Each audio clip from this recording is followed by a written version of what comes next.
Hello and welcome back to another FPL captaincy video. We've got a short turnaround for game week 27 with the deadline being on Tuesday. So we have got a captaincy video out on Monday and our team selection will be out early tomorrow as well. No transfer tips this week due to the fact that there's a short turnaround and there obviously isn't going to be a lot of transfers getting made, so there's no real point in taking a look at the most popular transfers because we can't really get a good look at it.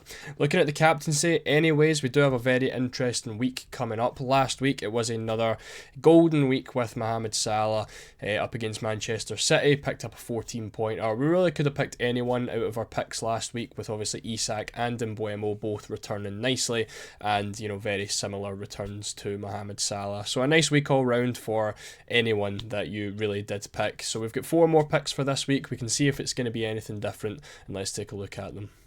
So we've got 4 players with all having home fixtures this week. We've obviously got Mohamed Salah in here. Again, he's got a semi-difficult fixture against Newcastle United. Cole Palmer, probably the easiest fixture and the most interesting pick on this list this week. He's playing against the worst defence of the league, and that is Southampton at home. Obviously his form hasn't been too great as of recent, but again, someone up against Southampton is very, very hard to ignore. Mbeumo done really well up against Leicester. He's got Everton at home, and then we're throwing in Matheus Cunha as well, who's been decent as of recent weeks. He's got Fulham at home as well. As far as the predicted points go, there is really only 2 standout options. Obviously Mbeumo and Cunha a lot less predicted to do well than the likes of Cole Palmer and Mohamed Salah. But this week on both websites, Fantasy Football Hub and FPL Team, are both predicting Cole Palmer to do better than Mohamed Salah. He is just over 8 predicted points with 8.5 on Fantasy Football Hub, and 8.7 is where he sees the largest score on FPL Team. And then for Mohamed Salah, it's just below 8 with 7.9 on Fantasy Football Hub and 7.8 on FPL Team.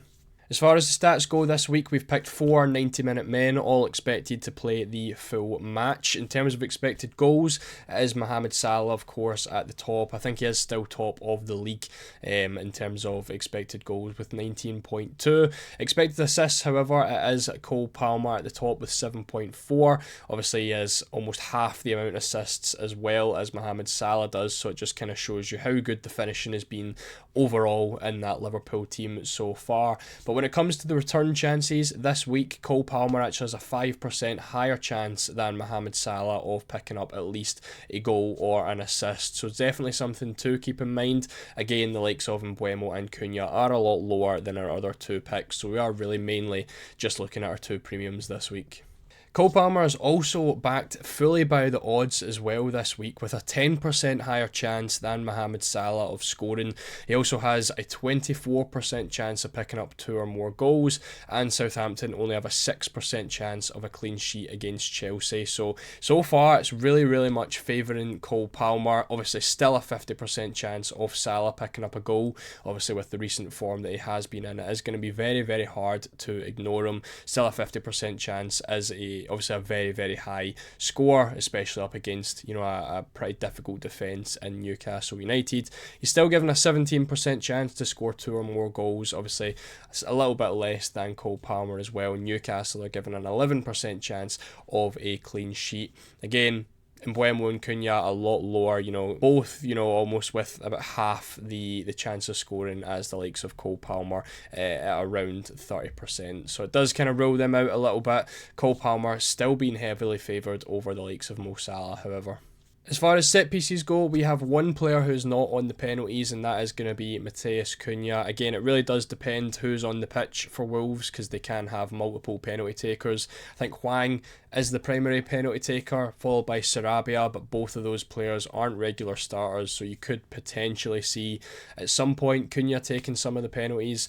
Again, very unlikely though, because he is pretty far down the pecking order.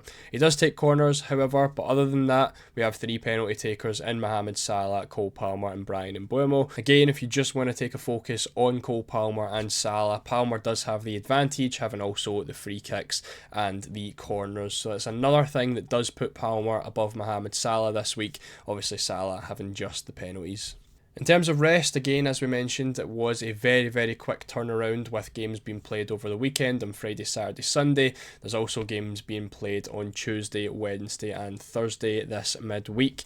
In terms of rest, we do have 2 days in between Mohamed Salah's matches against Man City and Newcastle. It's also going to be 2 days between Palmer's matches with Aston Villa and Southampton, so no real advantage there. Obviously, both the midweek games are being played at home, so there's no extra travel there either. The team that did get the best luck of the draw is going to be Brentford. They obviously played on Friday night rather than over the weekend, and they get the extra day. They're playing on Wednesday as well, so you're getting 4 days out of that, which is double the amount of rest than our 2 premiums in Salah and Palmer.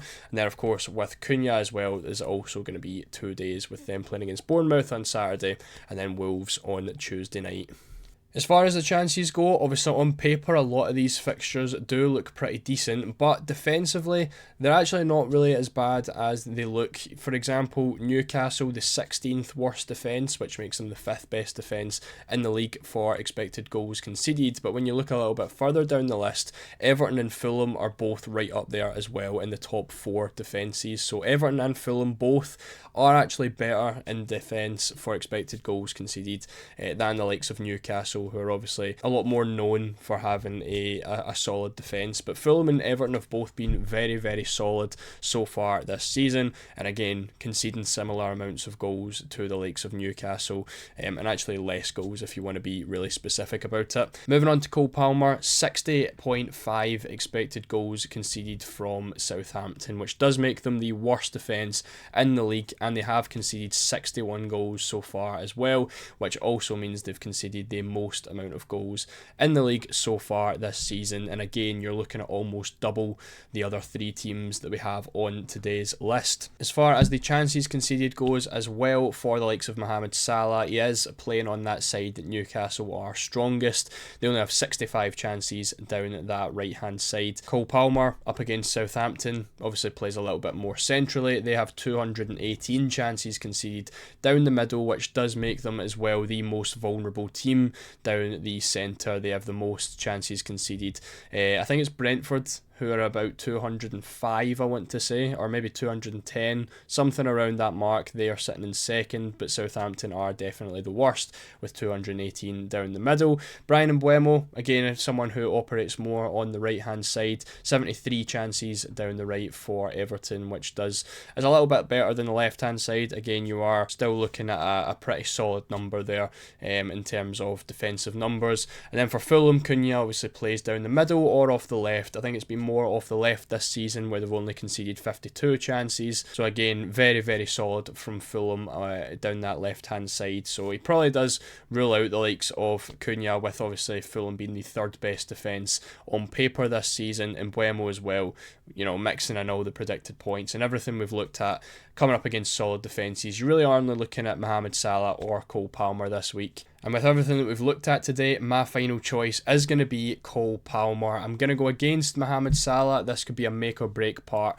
of the season, but obviously we do like to go by the stats and all the odds and everything that we do have each week, and Cole Palmer is very much clearly the favourite for, you know, doing well this week. We've got all our reasons here. He's got the highest expected points on both of the sites that we use. He's got the highest return chance, you know, 5% more than Mohamed Salah this week. The biggest goal odds, again, which is 10% higher than Mohamed Salah. On all set pieces, he's got the free kicks and the corners, extra avenues, 2 points. Up against the worst defence in the league in Southampton, the most chances conceded centrally for Southampton as well in the league, and they've also conceded the most goals. With it being a home fixture, does give you a big boost as well. I think I'd be more inclined to go for Mohamed Salah if Chelsea were playing away from home this week, but with it being a home fixture, it makes this look really good for Cole Palmer. Like I said, it is definitely a very risky play going up against Salah, who has only blanked 4 times this season, is in having, you know, the season of his life. But for this week, I think it's definitely a really good opportunity to go against against the popular pick, which is of course going to be Mo Salah. So it's going to be Cole Palmer for me this week, hoping for a big haul. Let me know, are you also going to go against Salah this week in the comments section. Make sure to leave a like if you enjoyed the video, and make sure to subscribe if you are new so you can keep up with our captaincy videos every single game week. So once again, thank you all so much for watching, and I'll see you all in the next one.